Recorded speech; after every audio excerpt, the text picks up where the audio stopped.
Hi, folks.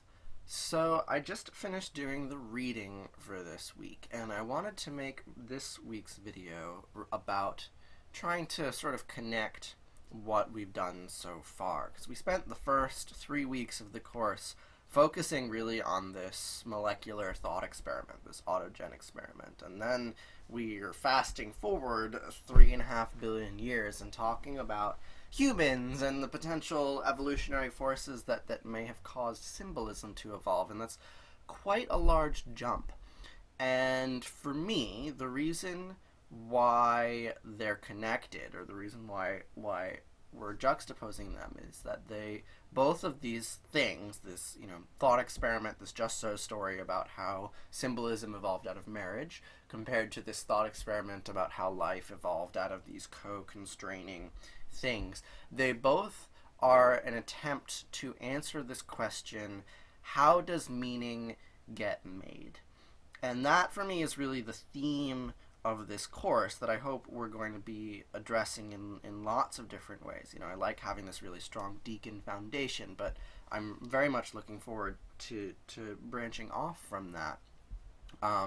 So next week we're going to do some deacon metaphysics about religion and things like that, and then move into this Maria Gimbutas stuff, the language of the goddess. And chapter 12 in Symbolic Species here, this story about how the first symbol might have come into being. I want to keep that in mind, and I wonder, maybe it's just a just so story. Maybe it's just a convenient evolutionary tale. But so that's one of the things I want to talk about this week is how realistic is this.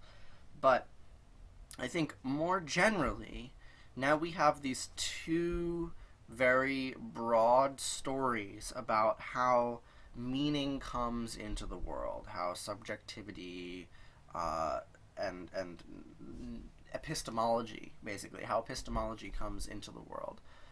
And I want to see if we can draw some parallels between these two stories, the language evolution story and the autogen story, and see if we can come up with some sort of broad principles about what meaning is. Of course, that's absurdly vague and maybe makes no sense at all. But that's sort of my general push here. Is I wanna see if by looking at all these diverse sources we can say something meaningful about meaning.